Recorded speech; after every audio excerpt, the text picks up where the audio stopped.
KSFE staff association CITUവിൻ്റെ ആഭിമുഖ്യത്തിൽ ജീവനക്കാർക്ക് വേണ്ടിയുള്ള പരിശീലന പരിപാടിയിലെ 3ാമത്തെ സെഷനാണ് നമ്മളിന്ന് ഇവിടെ നോക്കുന്നത്. ജീവനക്കാരുടെ അവകാശ പോരാട്ടങ്ങൾക്കോടൊപ്പം തന്നെ KSFEയിലെ ജീവനക്കാരെ കർമ്മോത്സുകരാക്കുന്നതിനും സാമൂഹിക പ്രതിബദ്ധതയോടുകൂടി സ്ഥാപനത്തിൻ്റെ സൽപ്പേരിനും കീർത്തിക്കും യശസ്സിനും ഒരു മികച്ച സേവന തൽപരരായ ഒരു ജനതയെ വാർത്തെടുക്കുന്നതിന് KSFE സ്റ്റാഫ് അസോസിയേഷൻ CITU എന്നും മുൻഗണന നൽകിയിട്ടുണ്ട്. സ്ഥാപനത്തിൻ്റെ താല്പര്യങ്ങൾ സംരക്ഷിച്ചുകൊണ്ട് തന്നെ ഏറ്റവും പ്രധാനപ്പെട്ട മേഖലകളിൽ ജീവനക്കാരെ വിന്യസിക്കുമ്പോൾ സ്വാഭാവികമായും അവിടെ ശ്രദ്ധിക്കേണ്ട കാര്യങ്ങൾ ജോലിയുടെ ഇടയിലുണ്ടാകുന്ന അല്ലെങ്കിൽ ജോലിയുടെ ഭാഗമായിട്ടുണ്ടാകുന്ന മറ്റ് പ്രയാസങ്ങൾ തരണം ചെയ്യുന്നതിനുള്ള സഹായങ്ങൾ, അതോടൊപ്പം ജീവനക്കാരുടെ ക്ഷേമപ്രവർത്തനങ്ങൾ ഒക്കെ ഒരു കരുതലും സംരക്ഷണവും നൽകി ഈ കഴിഞ്ഞ 50 വർഷത്തിലേറെയായി ജീവനക്കാരുടെ താങ്ങും തണലുമായ ഒരു സംഘടനയാണ് KSFE സ്റ്റാഫ് അസോസിയേഷൻ CITU. നമുക്കറിയാം, നമ്മുടെ ഏത് സമയത്തും സ്ഥാപനത്തിൻ്റെ വളർച്ചയിലും പ്രതിസന്ധി ഘട്ടങ്ങളിലും ഒക്കെ മുന്നിൽ നിന്ന് നയിക്കുവാൻ ജീവനക്കാർക്ക് ആത്മവിശ്വാസം പകർന്നു കൊടുക്കുന്നതിനും കരുത്തോടുകൂടി സ്ഥാപനത്തെ മുന്നോട്ട് നയിക്കുന്നതിനും നേതൃത്വപരമായൊരു പങ്ക് ഈ സംഘടന വഹിച്ചിട്ടുണ്ട് എന്നുള്ളതിൽ യാതൊരു സംശയവുമില്ല.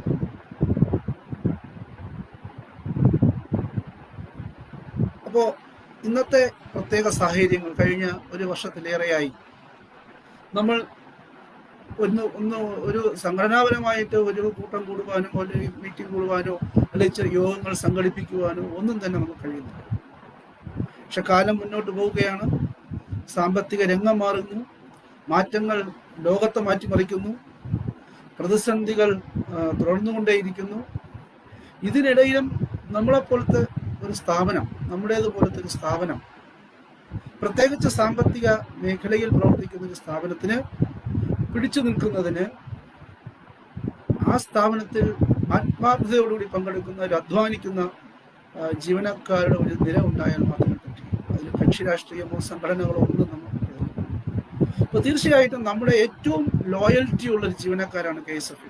നമുക്ക് എവിടെ വേണോ ധൈര്യപൂർവ്വം പറയാം. എന്ത് പ്രതിസന്ധി ഘട്ടത്തിലും സ്ഥാപനത്തിൻ്റെ ഏറ്റവും മുമ്പേ അത് നേരിടുന്നതിനും നമ്മെ നല്ല നിലയിലേക്ക് എത്തിക്കുന്നതിനും ഈ സംഘടന ജീവനക്കാർക്ക് പിന്തുണ നൽകിയിട്ടുണ്ട്. അതിൻ്റെ ഒരു ഭാഗമായി ഞാൻ പറഞ്ഞതുപോലെ കഴിഞ്ഞ ഒരു വർഷത്തിലേറെയായി ലോകമാകെ സ്തംഭിച്ചു നിൽക്കുന്ന ഒരു മഹാമാരിയുടെ പിടിയിലാണ് നമ്മൾ. ഈ സമയത്ത് സ്ഥാപനം പല പദ്ധതികളും പല പ്രതിസന്ധികൾ ബിസിനസ് പരമായിട്ട് നമുക്ക് പല പ്രതിസന്ധികളും നേരിടുന്നുണ്ട്. എന്നിരുന്നാൽ പോലും അതൊക്കെ ഉണ്ടെങ്കിൽ പോലും ജോലി ചെയ്യുന്ന ജീവനക്കാരന് അവൻ കൈകാര്യം ചെയ്യുന്ന ജോലി ഉത്തരവാദിത്വത്തോടു കൂടിയും കർമ്മകുശലതയോടു കൂടിയും നിർവഹിക്കുന്നതിന് ആവശ്യമായ പിന്തുണ എപ്പോഴും നൽകുന്നതിന് ഈ സംഘടന ശ്രദ്ധിച്ചിട്ടുണ്ട്.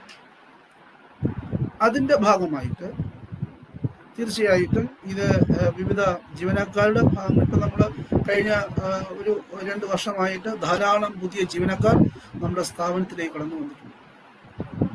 വിവിധ മേഖലകളിൽ ജോലി ചെയ്ത ബിരുദവും ബിരുദാനന്തര ബിരുദവും MPhilഉം ഒക്കെ ഉള്ള റാങ്ക് ഹോൾഡേഴ്സ്, ഒരുപക്ഷെ ഇതിനേക്കാൾ കുറച്ചുകൂടെയൊക്കെ മെച്ചപ്പെട്ട ജോലിയിൽ ഇരുന്നവർ പോലും നമ്മുടെ സ്ഥാപനത്തിലേക്ക് കടന്നു വന്നു.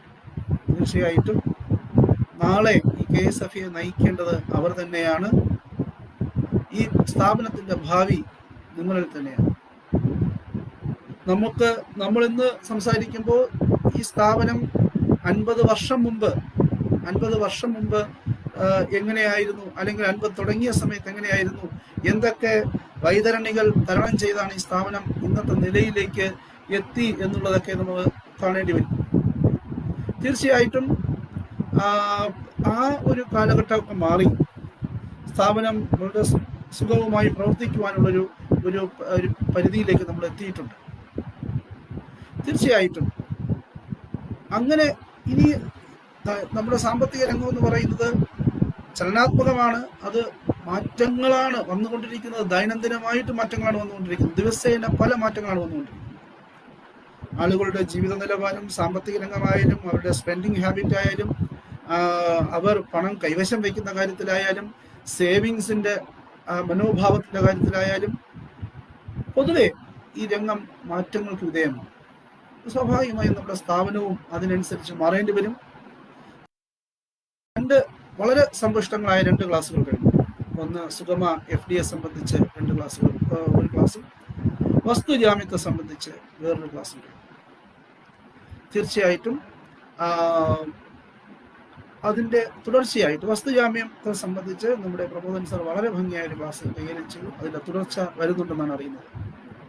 തീർച്ചയായിട്ടും അതോടൊപ്പം തന്നെ നമ്മുടെ ശാഖയിൽ നമ്മൾ കൈകാര്യം ചെയ്യുന്ന മറ്റ് ചില ജാമ്യങ്ങളുണ്ട്. ഉദ്യോഗ ജാമ്യവും LICയുടെ ലൈഫ് ഇൻഷുറൻസ് പോളിസികളും സ്വർണ്ണ ജാമ്യവും ഫിക്സഡ് ഡിപ്പോസിറ്റുകളും ഒക്കെ അടങ്ങിയ ഒരു ജാമ്യങ്ങളുടെ ഒരു നല്ല നീണ്ട ശ്രേണി തന്നെ.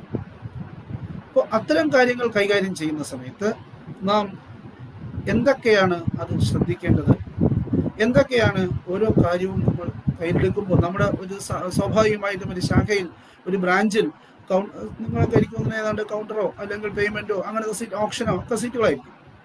കൈകാര്യം ചെയ്യുമ്പോൾ തീർച്ചയായിട്ടും അനുവർത്തിക്കേണ്ട ഫോമുകളും അല്ലെങ്കിൽ എന്തൊക്കെ ഫോമുകൾ കൈകാര്യം ചെയ്യണം, എന്തൊക്കെ കാര്യങ്ങൾ ശ്രദ്ധിക്കണം പ്രാഥമികമായി. നമുക്കൊരു 1 മണിക്കൂർ കൊണ്ട് ഇതെല്ലാം ഒന്നും നമുക്ക് കവർ ചെയ്യാൻ കഴിയുന്നില്ലെങ്കിലും പ്രാഥമികമായിട്ട് നമ്മൾ അനുസരിക്കേണ്ട അല്ലെങ്കിൽ പ്രാഥമികമായിട്ട് നമ്മൾ നോക്കേണ്ട ചില കാര്യങ്ങൾ, ശ്രദ്ധിക്കേണ്ട ചില കാര്യങ്ങൾ എന്തൊക്കെയാണ് എന്നുള്ളതാണ് ഇന്ന് പറയാൻ പോകുന്നത്. കൂടുതൽ അതിൻ്റെ ഞാൻ ദീർഘിപ്പിക്കുന്നില്ല. നമ്മുടെ വിഷയത്തിലേക്ക് നമ്മൾ പോവുകയാണ്. നമ്മൾ പ്രധാനമായിട്ടും വസ്തുജാമ്യത്തിൻ്റെ ഒരു ക്ലാസ് നിങ്ങൾക്ക് കഴിഞ്ഞു. ഉദ്യോഗ ജാമ്യം, പേഴ്സണൽ ഷുവർട്ടി എന്ന് പറയുന്ന KSFEയുടെ ഇപ്പം നമ്മൾ ഏത് സ്ഥലത്ത് പോയാലും നമ്മൾ ആദ്യം ഈ ജാമ്യവുമായി ബന്ധപ്പെട്ട് നമ്മൾ പറയും KSFE ചിട്ടിയിൽ ചേരാം, പക്ഷെ നിങ്ങളുടെ ജാമ്യമാണ് ബുദ്ധിമുട്ട് എന്ന് പറയുന്ന അടുത്ത് നിങ്ങൾക്ക് സർക്കാർ ജീവനക്കാരെ ജാമ്യം വേണം, അല്ലെങ്കിൽ നിങ്ങൾക്ക് ഒരു പഞ്ചായത്തിലെ മുഴുവൻ ആളുകളുടെയും ജാമ്യം വേണം എന്നിങ്ങനെയൊക്കെ നമ്മളെ വിമർശിക്കാറുണ്ട്, നമ്മൾ കേൾക്കാറുമുണ്ട്. സ്വാഭാവികമായിട്ടും ഒരു ക്യാൻവാസിങ്ങുമായിട്ടൊക്കെ ബന്ധപ്പെട്ട് നിങ്ങൾ ഇതിനോടകം തന്നെ പോകുമ്പോൾ പറയും നമ്മുടെ ജാമ്യ വ്യവസ്ഥകൾ കർശനമാണ്. ആ ജാമ്യ വ്യവസ്ഥകളുടെ ഒരു നിലനിൽപ്പ് തന്നെയാണ് നമ്മുടെ സ്ഥാപനത്തിന്റെ നിലനിൽപ്പിന് അടിസ്ഥാനം എന്നതാണ്. കാരണം ഈ ഒരു ചിട്ടി എന്ന് പറയുന്ന ഒരു സാമ്പത്തിക ഉൽപ്പന്നം വിനിമയം ചെയ്യുന്ന സമയത്ത് ചിട്ടിയിൽ തുടങ്ങുന്നത് മുതൽ അവസാനിപ്പിക്കുന്നത് വരെയുള്ള മുഴുവൻ തവണകളിലേക്കും മുഴുവൻ വരിക്കാരോടും ചിട്ടിയാളോടുമുള്ള സ്ഥാപനത്തിന്റെ ഉത്തരവാദിത്വം നിറവേറ്റുന്നതിന് വളരെ കാര്യമായിട്ടുള്ള ജാമ്യ വ്യവസ്ഥകൾ നിഷ്കർഷിച്ചേ മതിയാകും. പക്ഷെ ഞാൻ പറഞ്ഞല്ലോ, കാലങ്ങൾ മാറുകയാണ്. നമ്മൾ ഇപ്പോൾ സ്ട്രീം ലൈൻ ചെയ്തുകൊണ്ടിരിക്കുകയാണ്, ലഘൂകരിച്ചുകൊണ്ടിരിക്കുകയാണ്. എനിക്ക് തോന്നുന്നു ജാമ്യ വ്യവസ്ഥകൾ ലിബറലൈസ് ചെയ്യുന്നതിനുള്ള ഒരു റിസർച്ചിലാണ് നമ്മുടെ സ്ഥാപനം എന്ന് വേണമെങ്കിൽ പറയാം. നമ്മളൊക്കെ സർവീസിൽ കയറിയതിന് ശേഷം വന്ന കാലങ്ങൾ കഴിഞ്ഞു. വളരെയധികം മാറ്റങ്ങൾ വന്നു, നിരവധി മാറ്റങ്ങൾ വന്നിട്ടുണ്ട്. ഇനിയും മാറ്റങ്ങൾ വരും. പക്ഷെ നമുക്ക് അതിന് അടിസ്ഥാനപരമായിട്ട് അവരുടെ റെമിറ്റൻസും കാര്യങ്ങളൊക്കെ ഉറപ്പിക്കുന്നതിന് ന്യായമായിട്ടുള്ള ഒരു ഈട് വരിക്കാരുടെ ഉത്തരവാദിത്തത്തിന് വേണ്ടി നമ്മൾ സ്വീകരിച്ചേ മതിയാകും. അതിന് ഏറ്റവും പ്രാഥമികമായിട്ട് നമ്മൾ സ്വീകരിക്കുന്ന വസ്തുജാമ്യം പോലെ തന്നെ നമുക്ക് ബ്രാഞ്ചുകളിലേക്ക് വരുന്ന ഒരു പ്രധാനപ്പെട്ട ജാമ്യമാണ് പേഴ്സണൽ ഷുവർട്ടി, ഉദ്യോഗ ജാമ്യം എന്ന് നമ്മൾ ഓമനപ്പേരിൽ വിളിക്കുന്ന പേഴ്സണൽ ഷുവർട്ടി. ഇപ്പോൾ നിങ്ങൾക്ക് അറിയാം, നമ്മുടെ ശാഖയില് ഉദ്യോഗ ജാമ്യത്തിന്റെ ഫോമൊക്കെ എല്ലാവരും കണ്ടിട്ടുണ്ടായിരിക്കും. ചിട്ടി പിടിച്ചു കഴിഞ്ഞാൽ സ്വാഭാവികമായിട്ടും ഓപ്ഷൻ സീറ്റിൽ നിന്ന് ചിട്ടി പിടിച്ചു കഴിഞ്ഞാൽ ഓപ്ഷൻ സീറ്റിലെ ആൾ നേരെ പേയ്മെന്റ് സീറ്റിലേക്ക് വരും. ഞാൻ ചിട്ടി പിടിച്ചു കഴിഞ്ഞു, എനിക്ക് ഇത്രയാണ് എൻ്റെ ചിട്ടി, ഇത്ര തവണയായി, ഞാൻ എന്ത് ജാമ്യമാണ് തരേണ്ടത്, അല്ലെങ്കിൽ നിങ്ങൾ എന്ത് ഉദ്യോഗ ജാമ്യത്തിന് എന്തൊക്കെ എടുക്കും എന്ന് പറയുമ്പോൾ സ്വാഭാവികമായിട്ടും നമ്മൾ പഴയതുപോലെ പിറകിലേക്ക് കൈ കാണിക്കരുത്. അവിടെ ഒരാളിരിപ്പുണ്ട്, അയാളുടെ പോയി ചോദിക്കൂ, അല്ലെങ്കിൽ അയാൾ പറയട്ടെ എന്ന് പറയരുത്. കൃത്യമായിട്ട് ആ വരിക്കാരന് അവിടെ വെച്ച് തന്നെ ഒരു തൃപ്തികരമായൊരു മറുപടി കൊടുക്കുന്നതിന് നമുക്ക് കഴിയണം, അല്ലെങ്കിൽ അതിനുള്ള അറിവ് നമ്മൾ ആർജിക്കണം എന്നതാണ് ഏറ്റവും പ്രധാനം. അല്ലെങ്കിൽ നമ്മുടെ ശാഖയിലേക്ക് അയാൾ 4-5 തവണ നടന്നു വരേണ്ടി വരും. 2-3 പ്രാവശ്യം പറയുന്ന സമയത്ത് കാര്യങ്ങളുടെ വിശദാംശങ്ങൾ പരമാവധി അയാളെ ബോധ്യപ്പെടുത്തുക എന്നുള്ളതാണ് ഏറ്റവും പ്രധാനം. അത് ചെയ്താൽ തന്നെ ഏറ്റവും ഒരു 90% ജോലി കഴിഞ്ഞു. കാരണം നമ്മളൊരു ഉദ്യോഗ ജാമ്യ വ്യവസ്ഥയിൽ നമ്മൾ അനുവർത്തിക്കേണ്ട അല്ലെങ്കിൽ എന്തൊക്കെയാണ് വാങ്ങി വരുമ്പോൾ ശ്രദ്ധിക്കേണ്ട കാര്യങ്ങൾ എന്നുള്ളതൊക്കെ നമ്മൾ ആദ്യത്തെ തവണ തന്നെ ആ വരിക്കാരൻ നമ്മളോട് ചോദിച്ചാൽ അത് കൃത്യമായി നമ്മൾ കമ്മ്യൂണിക്കേറ്റ് ചെയ്യുന്നതിലൂടെ ഒരു 90% നമ്മുടെ കാര്യങ്ങളും പൂർത്തിയായി കഴിഞ്ഞു എന്നുള്ളതാണ് ഏറ്റവും പ്രധാനം. ഇപ്പോൾ കമ്പനി ഉദ്യോഗ ജാമ്യത്തിന് നമ്മുടെ ഓഫീസിലിരിക്കുന്ന ജാമ്യ ആപ്ലിക്കേഷൻ ഫോം, ഷോർട്ട് സർട്ടിഫിക്കറ്റ് നിങ്ങൾക്ക് അറിയാം, ഇളം പച്ച കളറിലുള്ള ഒരു ഫോം അറിയാം. ഇപ്പോൾ അതൊക്കെ മാറി കമ്പനി ഒന്ന് പരിഷ്കരിച്ചിട്ടുണ്ട്. കമ്പനിയെല്ലാം പരിഷ്കരിച്ചത് സർക്കാർ ഉത്തരവിന്റെ അടിസ്ഥാനത്തിൽ സാലറി സർട്ടിഫിക്കറ്റിന്റെ ഫോം പരിഷ്കരിച്ചിട്ടുണ്ട്. അതിനെ സംബന്ധിച്ച് കമ്പനി ഒരു പുതിയ സർക്കുലർ ഇറക്കിയിട്ടുണ്ട്. അതുകൊണ്ട് നിങ്ങളൊരു പുതിയ ഫോം ആയിരിക്കും ഇപ്പോൾ കൊടുക്കുന്നത്. പഴയ ഫോമിന്റെ ഒരു വിപുലീകരിച്ച രൂപമാണ് അതിൻ്റെ അകത്തുള്ളത്. അത് ഫോം വരുന്നതിന് വളരെ പ്രധാനപ്പെട്ട 2 കാര്യങ്ങൾ നമ്മൾ ശ്രദ്ധിക്കണം. അത് വരുന്നതിന്റെ പിന്നിലുള്ള ഒരു കഥയെന്ന് പറയുന്നത്, ഒന്ന്, ഈ ഡെത്ത് കം റിട്ടയർമെന്റ് ഗ്രാറ്റുവിറ്റിയുമായി ബന്ധപ്പെട്ട ഒരു സർക്കുലർ കമ്പനി നേരത്തെ ഇറക്കിയിട്ടുണ്ട്. ആ സർക്കുലർ ബന്ധപ്പെട്ട ഒരു കാര്യം. പിന്നെ സമയാസമയങ്ങളിൽ നമ്മൾ കുടിശ്ശിക വന്നു കഴിഞ്ഞാൽ റിക്കവറി നോട്ടീസ് അയക്കുന്നതിൽ കാലതാമസം കാരണം പലപ്പോഴും KSFIക്ക് കിട്ടേണ്ട പണം കിട്ടാതെ പോകുന്നു. അല്ലെങ്കിൽ പലപ്പോഴും മറ്റ് ഓഫീസുകളിൽ അതിനെ സംബന്ധിച്ച നടപടികൾ ലാഗ് ചെയ്യപ്പെടുന്നു, മറയ്ക്കപ്പെടുന്നു. അതിനെയൊക്കെ അടിസ്ഥാനപ്പെടുത്തിയിട്ടാണ് പുതിയ ഫോം കമ്പനി നിഷ്കർഷിച്ചിരിക്കുന്നത്. അതിനൊരു ആധാരമായൊരു ഗവൺമെന്റ് ഉത്തരവും ആ സർക്കുലറിൽ പറഞ്ഞിട്ടുണ്ട്. നിങ്ങളൊക്കെ എനിക്ക് തോന്നുന്നു എല്ലാവരും അത് കണ്ടിട്ടുണ്ടായിരിക്കും. നമ്മുടെ ശാഖയിൽ തന്നെ പുതിയ സാലറി സർട്ടിഫിക്കറ്റിന്റെ ഫോം അതിൻ്റെ അകത്ത് വന്നിട്ടുണ്ട്. അതിൻ്റെ അകത്ത് പറഞ്ഞിരിക്കുന്ന 2 കാര്യങ്ങൾ നമ്മൾ ശ്രദ്ധിക്കണം. ഒന്ന്, നമ്മൾ നേരത്തെ DCRGയുമായി ബന്ധപ്പെട്ട ഒരു സർക്കുലർ നിലവിലുണ്ട്. ഡെത്ത് കം റിട്ടയർമെന്റ് ഗ്രാറ്റുവിറ്റിയിൽ ഒരു കുടിശ്ശിക വന്നു കഴിഞ്ഞാൽ DCRGയിൽ നിന്ന് ആ തുക, ആ കുടിശ്ശിക ഈടാക്കുന്നതിന് ജോലിയുള്ള വരിക്കാരനാണെങ്കിൽ വരിക്കാരന്റെ, അല്ലെങ്കിൽ ജാമ്യക്കാരനാണെങ്കിൽ ജാമ്യക്കാരന്റെ രേഖാമൂലമുള്ള സമ്മതം ആവശ്യമാണ്. അതിന് ആ വരിക്കാരൻ അല്ലെങ്കിൽ ആ ജാമ്യക്കാരൻ സ്വന്തം കൈപ്പടയിൽ എഴുതിയ സമ്മതപത്രം നൽകാൻ ആയിട്ട് നിങ്ങൾ എല്ലാവരും വാങ്ങി വയ്ക്കാറുണ്ട്. പലപ്പോഴും നല്ല ഫോമുകൾ നമ്മൾ പൂരിപ്പിച്ചു കൊടുക്കാറുണ്ട്. നമ്മുടെ ഓഫീസിൽ വന്നു കഴിഞ്ഞാൽ പല കാര്യങ്ങളും നമ്മൾ കസ്റ്റമർക്ക് വേണ്ടി ചെയ്തു കൊടുക്കാറുണ്ട്. സമയമുണ്ടെങ്കിൽ പറ്റുമെങ്കിൽ ഒപ്പ് വരെ നമ്മൾ ഇട്ട് കൊടുക്കാൻ ചിലപ്പോൾ തയ്യാറായി വരും, നമ്മുടെ ഒരു സേവനത്തിന്റെ ഭാഗമായി. യാതൊരു കാരണവശാലും അത്തരം കാര്യങ്ങളിൽ ഒരു വിട്ടുവീഴ്ചയരുത്. അതിൻ്റെ അകത്ത് ആ വരിക്കാരന്റെ അല്ലെങ്കിൽ ജാമ്യക്കാരന്റെ കൈപ്പടയിൽ തന്നെ ആ സമ്മതപത്രം നമ്മൾ എഴുതി വാങ്ങണം. അതിന്റെ ഫോർമാറ്റ് അതിൻ്റെ അകത്ത് കമ്പനി പറഞ്ഞിട്ടുണ്ട്. എങ്ങനെയാണ് എൻ്റെ കുടിശ്ശിക വന്നു കഴിഞ്ഞാൽ എൻ്റെ സമ്മതത്തോട് ഈടാക്കുന്നത് എനിക്ക് സമ്മതമാണ് എന്ന് പറയും. സമ്മതമില്ലാതെ ചെയ്യാൻ കഴിയില്ല എന്നുള്ളതാണ്. അത് ഒരു അടിസ്ഥാനം. അപ്പൊ ആ സമ്മതപത്രം ഈടാക്കുന്നതിന് ആരും വിട്ടുപോകരുത്. അപ്പൊ അതൊരു സ്വന്തം കൈപ്പടയിൽ, നമ്മുടെ കൈപ്പടയല്ല, ആ വരിക്കാരന്റെ അല്ലെങ്കിൽ ജാമ്യക്കാരന്റെ കൈപ്പടയിൽ തന്നെ അത് എഴുതി അയാളെ ബോധ്യപ്പെടുത്തി വാങ്ങേണ്ടതാണ്. പലപ്പോഴും ഇതുമായി ബന്ധപ്പെട്ട് ഞാൻ ഇതിലൊന്ന് കൂട്ടിച്ചേർത്തോട്ടെ, പലപ്പോഴും നമ്മൾ കാണുന്ന ഒരു രീതിയുണ്ട്. 2-3 ചിട്ടികൾക്ക് ഒരേ സാലറി സർട്ടിഫിക്കറ്റ് കൊണ്ടുവയ്ക്കും. നമ്മളിതിന്റെ സർക്കുലറും വ്യവസ്ഥകളും റൂളുകളും ലിമിറ്റുകളൊക്കെ ഞാൻ പിന്നീട് പറഞ്ഞുതരാം. നമ്മൾ കാണുന്ന ചില കാര്യമാണ്. ഒരാൾക്ക് X എന്ന് പറയുന്ന ആൾക്ക് 2 ചിട്ടിയുണ്ട്, 2 വ്യത്യസ്ത ചിട്ടികളാണ്, പക്ഷെ ഒരേ മാസം പിടിക്കും. ഇതിനെല്ലാം കൂടെ ഒരു സാലറി സർട്ടിഫിക്കറ്റ് എടുത്ത് ഒരു ഫോട്ടോ കോപ്പി എടുത്ത് വയ്ക്കും. അതിന് നമ്മൾ തന്നെ, കമ്പനി അതിൽ യാതൊരു വിധമായിട്ടുള്ള സർക്കുലർ അതിനെ അടിസ്ഥാനപ്പെടുത്തിയില്ല. സെപ്പറേറ്റ് ഡോക്യുമെന്റ് തന്നെയാണ് നമുക്ക് വേണ്ടത്. പക്ഷെ നമ്മൾ തന്നെ അതിന് നമ്മളൊരു ന്യായീകരണം ഉണ്ടാക്കും. ഇതെല്ലാം കൂടെ കൂട്ടുമ്പോൾ ലയബിലിറ്റിക്ക് അകത്താണല്ലോ വരുന്നത്. നമ്മൾ അതാണ് ചെയ്യുന്നത്. ആദ്യം എന്താണ് ചെയ്യാൻ പാടില്ലാത്ത അതാണ് നമ്മൾ ആദ്യം കണ്ടുപിടിക്കുന്നത്. നമ്മൾ പറയണം ഇത് കൂട്ടി, ആ ചിട്ടി കൂട്ടി, അതിൽ അടുത്ത മാസത്തെ ചിട്ടി കൂട്ടി, ഇതെല്ലാം കൂടെ കൂട്ടുമ്പോൾ ഈ ലിമിറ്റിനകത്ത് വരും. അതുകൊണ്ട് നമുക്ക് ഇതിന്റെ അകത്തേക്ക് ഈ ഒരു സാലറി സർട്ടിഫിക്കറ്റ്, അവസാനം ഒരു ബോണ്ട് എടുത്ത് നോക്കുമ്പോൾ ഒരിടത്തൊരു സാലറി സർട്ടിഫിക്കറ്റ് കാണും, 3 ചിട്ടി സെക്യൂരിറ്റി ബോണ്ടുകളിൽ 3 ഫോട്ടോസ്റ്റാറ്റ് കോപ്പിയും കാണും. പലപ്പോഴും അത് നമുക്ക് അപകടം ചെയ്തിട്ടുണ്ട്. പലപ്പോഴും റിക്കവറിക്ക് പോകുന്ന സമയത്ത് ജാമ്യക്കാരൻ ഹൈക്കോടതിയിൽ വരെ പോകും. ഞാൻ ഇത്ര നമ്പർ ചിട്ടിയിൽ ഇത്ര നമ്പർ ചിറ്റാളിനായി ഇന്നയാൾക്കാണ് ജാമ്യം നിന്നിരിക്കുന്നത്, എനിക്ക് ഇദ്ദേഹത്തിന്റെ ഇന്ന ചിട്ടികളുടെ ജാമ്യത്തിലൂടെ വന്നിരിക്കുന്നു, എന്നെ പറ്റിച്ചാണ് ഇത് ചെയ്തിരിക്കുന്നത് എന്ന് പറഞ്ഞുകൊണ്ട് നമ്മുടെ കേസിന് പോയ നിരവധി കേസുകൾ നമ്മുടെ ശാഖകളിലുണ്ട്. പലപ്പോഴും അത് ബുദ്ധിമുട്ടായിട്ട് വരികയും ചെയ്യും. അതുകൊണ്ട് തീർച്ചയായിട്ടും അങ്ങനെയുള്ള നമ്മൾ ഫോട്ടോസ്റ്റാറ്റ് എടുത്ത് സാലറി സർട്ടിഫിക്കറ്റിനെ എടുത്ത് കവർ ചെയ്ത് വയ്ക്കുന്ന രീതി കഴിയുന്നതല്ല, അത് ഒഴിവാക്കപ്പെടേണ്ട പ്രവണത തന്നെയാണ്. അപ്പോൾ അത് ഒരു പ്രധാനപ്പെട്ട കാരണം. ഇപ്പോൾ DCRG നമ്മൾ സ്വന്തം കൈപ്പടയിൽ, നമ്മുടെ സ്വന്തമല്ല, അവരുടെ കൈപ്പടയിൽ എഴുതി വാങ്ങുന്നതോടൊപ്പം തന്നെ ഈ ഫോട്ടോസ്റ്റാറ്റ് കോപ്പികളെടുത്ത് സാലറി സർട്ടിഫിക്കറ്റിൻ്റെ അകത്ത് വെച്ച് നമ്മൾ ഈ രീതി അവലംബിക്കാൻ പാടില്ല. അതോടൊപ്പം ഇപ്പോഴത്തെ പുതിയ രീതിയിൽ പുതിയ സാലറി സർട്ടിഫിക്കറ്റിൽ ഒരു കാര്യം കൂടെ പറയുന്നുണ്ട്. കുടിശ്ശിക വന്നു കഴിഞ്ഞാൽ 6 മാസത്തിനകം തന്നെ നിർബന്ധമായിട്ടും നമ്മൾ റിക്കവറി നടത്തുന്നതിലേക്കായി ഡ്രോയിങ് ഓഫീസർക്ക് കത്ത് കൊടുത്തിരിക്കണം, ശമ്പളം പിടിക്കുന്നതിലേക്കായി. അത് വിട്ടുപോയി 12 മാസം കഴിഞ്ഞ് അങ്ങനെ ഒരു കത്ത് തന്നു കഴിഞ്ഞാൽ യാതൊരു കാരണവശാലും ഞങ്ങൾക്ക് പിടിച്ചു തരുന്നതിനൊരു ബാധ്യതയും ഇല്ല എന്നുകൂടി അവർ എഴുതി ചേർത്തിട്ടുണ്ട്. വളരെ കമ്പനിയെ സംബന്ധിച്ച് വളരെ ശ്രദ്ധ ചെലുത്തേണ്ട, ജാഗ്രതപ്പെടേണ്ട ഒരു പോയിന്റാണത്. പലപ്പോഴും 38, 40, 48 മാസങ്ങൾ കുടിശ്ശികളായ സാലറി സർട്ടിഫിക്കറ്റുകൾ നമ്മുടെ ശാഖകളിൽ പലപ്പോഴും കാണാറുണ്ട്. 3 വർഷമൊക്കെ കഴിഞ്ഞു കഴിഞ്ഞാൽ, ഇതിന്റെ ലിമിറ്റേഷൻ പീരീഡും കൂടെ കഴിഞ്ഞു കഴിഞ്ഞാൽ പിന്നെ നമുക്ക് കുടിശ്ശിക ഈടാക്കുന്നതിന് വളരെ ബുദ്ധിമുട്ടാണ്. അപ്പോൾ അവിടെ നമ്മൾ ഈ ഒരു കാര്യം കൂടി വളരെ ശ്രദ്ധിക്കണം. നമ്മൾ കൃത്യമായിട്ട് അതുകൊണ്ട് നേരത്തെ അത് പിന്നെ ഇങ്ങനെ ലിറ്റിഗേഷൻ ഒന്നും പോകാതിരിക്കാൻ ഇപ്പോൾ സാലറി സർട്ടിഫിക്കറ്റിൽ തന്നെ കൃത്യമായി എഴുതിയിട്ടുണ്ട്.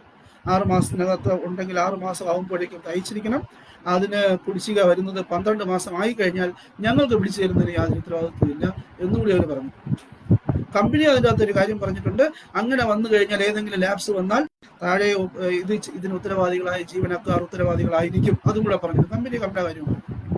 അപ്പൊ ഇതിൻ്റെ അകത്ത് ജീവനക്കാരായ നമ്മൾ കൃത്യമായിട്ടുള്ള കാര്യങ്ങൾ ശ്രദ്ധിക്കുക എന്നതാണ് ഏറ്റവും പ്രധാനം. നമ്മൾ ഷുവർട്ടിയുടെ സാലറി സർട്ടിഫിക്കറ്റ് നമ്മൾ പരിശോധിക്കുമ്പോൾ തന്നെ ഈ കാര്യങ്ങളൊക്കെ എല്ലാം പൂരിപ്പിച്ചിട്ടുണ്ടോ എന്നുള്ള, ഈ കാര്യങ്ങളൊക്കെ സാറ്റിസ്ഫൈ ചെയ്തിട്ടുണ്ടോ എന്ന് നോക്കുക. ഇനി നമ്മുടെ കയ്യിൽ രാവിലെ ഇപ്പൊ ഞാൻ പറഞ്ഞ കേസ് തന്നെ വരുന്നു. ഒരു ഉദ്യോഗസ്ഥൻ, ഒരു വരിക്കാരൻ വന്ന് നമ്മളോട് ചിട്ടി, ഞാൻ ഇത്ര ചിട്ടി പിടിച്ചു കഴിഞ്ഞു, ഇതിന്റെ സാലറി സർട്ടിഫിക്കറ്റ് ഇതായിരിക്കുന്നു, ഞാൻ അല്ലെങ്കിൽ ഈ ജാമ്യം എടുക്കുമോ എന്നതിനെ സംബന്ധിച്ച് പലപ്പോഴും നമ്മോട് ചോദിക്കാറുണ്ട്. നമ്മോട് ചോദിക്കും, നമ്മൾ എന്താണ് അതിൻ്റെ അകത്ത് അടിസ്ഥാനപരമായി പറയേണ്ട ചില കാര്യങ്ങൾ എന്ന് നമ്മൾ അറിഞ്ഞിരിക്കണം. അടിസ്ഥാനപരമായി നമ്മൾ പറഞ്ഞിരിക്കുന്നത്, നമ്മൾ ഒരു കാര്യം പറയും, സാറിന്റെ ചിട്ടി അല്ലെങ്കിൽ ലോൺ തീർന്ന് 6 മാസം കൂടി എങ്കിലും ജാമ്യക്കാരന് അല്ലെങ്കിൽ വരിക്കാരൻ മാത്രമാണ് ജാമ്യമെങ്കിൽ അദ്ദേഹത്തിന് സർവീസ് ഉണ്ടായിരിക്കണം. അതൊരു നിയമമാണ്. 2, മൊത്തം ശമ്പളത്തിന്റെ 60% കൂടുതൽ റിക്കവറി പാടില്ല. ചില സമയത്ത് ഇതും നമ്മളെ ഫ്രണ്ടിൽ വന്ന് ചാടാറുണ്ട്. സാലറി സർട്ടിഫിക്കറ്റ് കൊണ്ടുവരുന്നു, 50,000 രൂപ ഗ്രോസ് സാലറി കാണുന്നു, റിക്കവറി 30,000 രൂപ വരെ ആകാം, പക്ഷേ റിക്കവറി 40,000 രൂപ, കയ്യിൽ വാങ്ങാൻ 10,000 രൂപയേ ഉള്ളൂ. 10,000 രൂപ ബാലൻസ് ഇരിക്കുന്ന സമയത്ത് നമ്മളിത് വായിച്ചു നോക്കുന്നു, ഇതെടുക്കാൻ പറ്റില്ല എന്ന് പറയുന്നു. വരിക്കാരൻ പറയുന്നു, ഇല്ല, ഇത് അടുത്ത മാസം ആകുമ്പോൾ ശരിയാണ്, സാറൊന്ന് എടുത്താൽ മതി. അല്ലെങ്കിൽ അതിൻ്റെ അകത്തൊരു മറ്റു കുറെ റിക്കവറി കാണുന്നു, അല്ലെങ്കിൽ അടുത്ത മാസം കുറയുന്ന റിക്കവറിയാണ്. എന്നിരുന്നാലും കമ്പനിയുടെ നിയമം 60% റിക്കവറി. അതിനിടയിൽ നമുക്ക് ഈ അടുത്ത കാലത്ത് നമ്മൾ മുഖ്യമന്ത്രിയുടെ ദുരിതാശ്വാസ നിധിയിലേക്ക് കൊടുത്തിരുന്ന ഡിഡക്ഷൻ വന്നപ്പോൾ അത് മാത്രം ഈ 60% പരിഗണിക്കേണ്ട എന്നുണ്ടായിരുന്നു. അതൊഴികെ മറ്റൊരു കാര്യവും കമ്പനി പറഞ്ഞിട്ടില്ല. 60% അതിൻ്റെ അകത്ത് കൃത്യമായിട്ടുള്ള 40% ടേക്ക് ഹോം സാലറി ഉള്ളവരെ ജാമ്യമായി എടുക്കുക എന്നുള്ള പൊതു നിർദ്ദേശമാണ് കമ്പനി തന്നിരിക്കുന്നത്. പിന്നെ അപ്പോൾ നമ്മൾ കൃത്യമായി പറഞ്ഞ സർവീസ് ഇത്രയും കാര്യം ഉണ്ടായിരിക്കണം. 60% അധികം ഡിഡക്ഷൻ പാടില്ല. ഈ 6 മാസം സർവീസ് അധികം വേണം എന്ന് പറയുന്നതിൽ എന്തെങ്കിലും ഇളവുണ്ടോ, എന്തെങ്കിലും ഇളവ് കിട്ടുമോ എന്ന് ചോദിക്കാറുണ്ട്. ഇതൊക്കെ നമ്മുടെ ഫ്രണ്ടിൽ വരുന്ന കേസാണ്.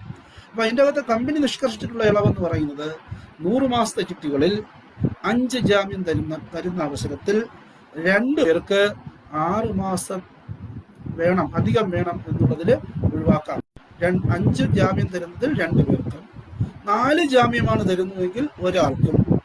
ഈ 6 മാസം ചിട്ടി തീരുന്നത് വരെ സർവീസ് വേണം, അതിന് കൂടെ 6 മാസം കൂടെ വേണം എന്നുള്ളതിൽ ഒരാൾക്കും, 4 ജാമ്യമാണെങ്കിൽ ഒരാൾക്കും ആ ഇളവുണ്ടായിരിക്കും. തീർച്ചയായിട്ടും അവിടെ വരുന്ന ഒരു പ്രധാനപ്പെട്ട ഒരു വിഷയം എന്ന് പറയുന്നത്, ചിലപ്പോൾ ഇതൊന്നും ആയിരിക്കില്ല അവസ്ഥ. ഇതൊക്കെ നമുക്ക് ബുക്കിൽ എഴുതി വെച്ചിട്ടുണ്ട്, ധൈര്യമായിട്ട് പറയാം. ഇനി 72 മാസം സർവീസ് ചിട്ടി കളയാനുണ്ട്, സർവീസിന് ആകപ്പാടെ 60 മാസമേ ഉള്ളൂ, അല്ലെങ്കിൽ 65 മാസമേ ഉള്ളൂ. ജാമ്യം എടുക്കണം നിർബന്ധമായിരിക്കും. വരിക്കാരൻ വന്ന് പ്രഷർ ചെയ്യും, ജാമ്യക്കാരൻ വന്ന് പ്രഷർ ചെയ്യും. അപ്പോൾ സർവീസ് ഇല്ല എന്ന് പറഞ്ഞ് നമ്മൾ മാറ്റിവെക്കും. അപ്പോൾ ചിലപ്പോഴൊക്കെ നമ്മുടെ അടുത്തിരിക്കുന്ന ആൾ പറയും, അതിന് കുഴപ്പമില്ല, അത് നമുക്ക് അത്രയും പീരീഡിലേക്ക് ഒരു FDയോ എന്തെങ്കിലുമൊക്കെ ഇട്ടങ്ങ് എടുക്കാം എന്ന് പറയാറുണ്ട്. ലിഖിതമായിട്ടൊരു നിയമം അതിനില്ല. നമ്മുടെ പൊതു നിയമം അതിന് ബാധകവും 6 മാസം കൂടെ സർവീസ് വേണമെന്നും 6 മാസത്തിൽ ഇളവ് ഉള്ളത് 100 മാസം കിട്ടിയിൽ 5-ൽ 2-ഉം 4-ൽ ഒരാൾക്കുമാണ് എന്നുള്ളതുമാണ്. അല്ലാതെ വല്ലാതെ സർവീസ് കുറഞ്ഞ ജാമ്യ സർട്ടിഫിക്കറ്റുകൾ എടുക്കാൻ കഴിയില്ല, എടുക്കാൻ പാടില്ല. അത് സ്വാഭാവികമായിട്ടും ഇത് നമ്മളൊക്കെ ഇരുന്ന് മാറി മറിഞ്ഞങ്ങ് പോവും. ഇതിന്റെ റിക്കവറിക്ക് പോകുന്ന സമയത്തായിരിക്കും ടെർമിനേഷൻ മുമ്പേ റിട്ടയർ ചെയ്തതായിട്ട് അറിയുക. അതപ്പോഴേക്കും അടുത്ത നിയമപ്രശ്നം ഉണ്ടാവുകയും ചെയ്യും. അതുകൊണ്ട് അതും കൂടെ വളരെ ശ്രദ്ധിക്കണം. അപ്പോൾ നമ്മുടെ കയ്യിൽ ഒരു സാലറി സർട്ടിഫിക്കറ്റ് പരിശോധിക്കാനായിട്ട് വന്നു കഴിഞ്ഞാൽ, അല്ലെങ്കിൽ ഒരു കസ്റ്റമർ വന്ന് ചോദിച്ചു കഴിഞ്ഞാൽ, നമ്മൾ തീർച്ചയായിട്ടും സർവീസിന്റെ കാര്യവും റിക്കവറിയുടെ കാര്യവും ഈ 60% വരെയുള്ള റിക്കവറിയുടെ കാര്യവും ആദ്യം പറയുന്നു. ഇനി അദ്ദേഹം ഇതെല്ലാം കേട്ടുകൊണ്ടുപോയി നമ്മളിൽ നിന്ന് കുറച്ച് അദ്ദേഹം ഒരു സാലറി സർട്ടിഫിക്കറ്റ് കൊണ്ടുവരുന്നു. സർട്ടിഫിക്കറ്റ് കൊണ്ടുവന്നാലും നമ്മൾ തിരിച്ചും മറിച്ചും ഒക്കെ നോക്കും. ഇതിൻ്റെ അകത്ത് ഈ പറഞ്ഞ 2 കാര്യങ്ങളും, സർവീസിന്റെ കാര്യം കൃത്യമായിട്ടുണ്ടോ എന്ന് പരിശോധിക്കും, റിക്കവറി 60% അകത്താണോ എന്നുള്ളത് പരിശോധിക്കും. അത് രണ്ടും പരിശോധിച്ചു കഴിഞ്ഞാൽ ഇദ്ദേഹം സൈൻ ചെയ്യേണ്ട സ്ഥലത്ത്, ഷുവർട്ടി സൈൻ ചെയ്യേണ്ട സ്ഥലങ്ങളിൽ സൈൻ ചെയ്തിട്ടുണ്ടോ, സാലറി സർട്ടിഫിക്കറ്റിൽ സൈൻ ചെയ്യേണ്ട സ്ഥലത്ത് ചെയ്തിട്ടുണ്ടോ, ഡ്രോയിങ് ഓഫീസറുടെ സീലും ഒപ്പും റൗണ്ട്സ് ഓഫീസ് സീലും വന്നിട്ടുണ്ടോ, ഇത് പലപ്പോഴും ഇത് ഒരു ഇനിഷ്യൽ സ്ക്രൂട്ടനിയിൽ ഇത്രയും കാര്യങ്ങൾ നടക്കണം.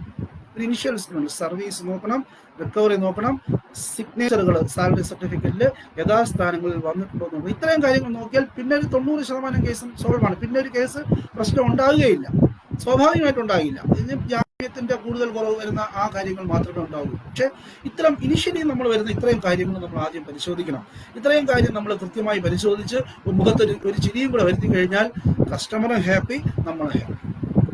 ഒന്ന് ചിരിച്ചുകൊണ്ട് തന്നെ നമ്മൾ ഈ കാര്യങ്ങളൊക്കെ പറയണം എന്നുള്ളതാണ് എനിക്ക് പറയേണ്ടത്. അപ്പം നമ്മൾ ഒരു കാരണവശാലും നമ്മൾ പല ടെൻഷനുമായിട്ടൊക്കെ വന്നിരിക്കുന്നെങ്കിലും നമ്മളെ മുമ്പ് വരുന്നവൻ അതിനേക്കാൾ ടെൻഷനായിട്ടാണ് വരുന്നതെങ്കിലും മുഖത്തൊരു ചിരി വരുത്തിക്കൊണ്ട് ഒരു പുഞ്ചിരിച്ച മുഖത്തോടു കൂടി നമ്മളിത് പറഞ്ഞു കഴിഞ്ഞാൽ തീർച്ചയായിട്ടും ഈ കാര്യങ്ങൾ സാർ ഇന്നതൊക്കെയാണ് കാര്യങ്ങൾ, ഇത്ര റിക്കവറിയുടെ പോർഷൻ ഇതാണ് സാർ, സർവീസ് നമുക്ക് ഇത്രയാണ് വേണ്ടത്, ഇവിടെ ഇന്നയാൾ ഒപ്പിടണം, ഇവിടെ ഇന്ന റൗണ്ട് സീൽ വേണം എന്ന് പറഞ്ഞു കഴിഞ്ഞാൽ 99% കാര്യങ്ങൾ അവിടെ കഴിഞ്ഞു. പിന്നെ നമുക്ക് അതിൻ്റെ ബാക്കി കൺഫർമേഷനും പ്രൊസീജിയറും കാര്യങ്ങളൊക്കെയാണ് ഉള്ളത്. അപ്പോൾ ഒരു ഉദ്യോഗ ജാമ്യം നമ്മൾ സ്വീകരിക്കുന്ന സമയത്ത് ഒരു ബ്രാഞ്ചിൽ നമ്മുടെ കൈവശം വന്നു കഴിഞ്ഞാൽ, അല്ലെങ്കിൽ നമ്മൾ ഒരാൾ ചോദ്യം ചോദിച്ചു കഴിഞ്ഞാൽ നമ്മളിത് എന്തൊക്കെ എടുക്കും എന്നുള്ളതാണ് ഏറ്റവും പ്രധാനമായിട്ട് നമ്മൾ പറയുന്നത്.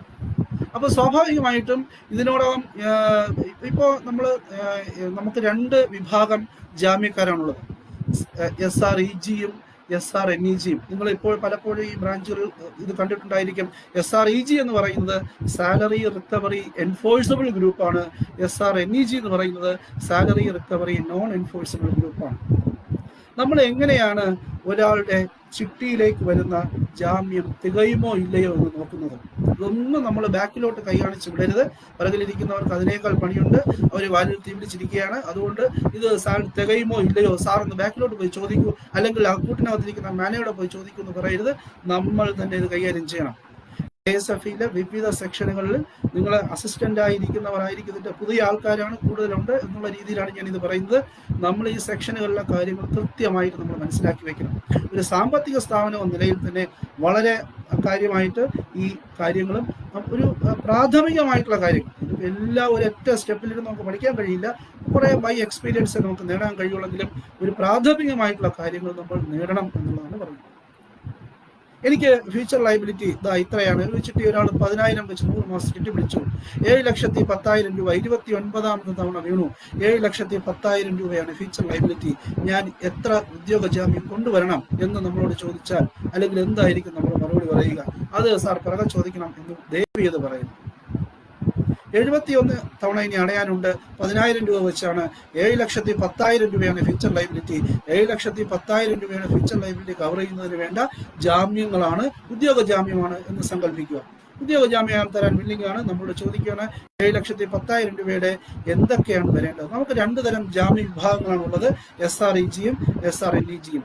SREG എന്ന് പറയുന്നത് സാലറി റിക്കവറി എൻഫോഴ്സബിൾ ഗ്രൂപ്പും SRNEG എന്ന് പറയുന്നത് സാലറി റിക്കവറി നോൺ എൻഫോഴ്സബിൾ ഗ്രൂപ്പുമാണ്. സാലറി റിക്കവറി എൻഫോഴ്സബിൾ ഗ്രൂപ്പ് ആകുമ്പോൾ അതിന് നമുക്ക് കമ്പനിയുടെ നിയമം പറഞ്ഞിട്ടുണ്ട്, ബേസിക് പേ പ്ലസ് DA യുടെ 8 മടങ്ങും 10 മടങ്ങും SRNEG ആണെങ്കിൽ ബേസിക് പേ പ്ലസ് DAയുടെ 8 മടങ്ങ് നമുക്ക് ജാമ്യമായി സ്വീകരിക്കാം. ബേസിക് പേയോടൊപ്പം മറ്റ് പേഴ്സണൽ പേയും അഡ്ഹോക്ക് DAയും ഒക്കെ ആഡ് ചെയ്യാം. എന്നാലും നമുക്ക് ജനറൽ ആയിട്ട് ഇപ്പം ഞാൻ പറയാം, ബേസിക് പേ പ്ലസ് DAയുടെ 10 മടങ്ങ് SREGക്ക് കണക്കാക്കാം, 8 മടങ്ങ് SRNEGക്ക് കണക്കാക്കാം.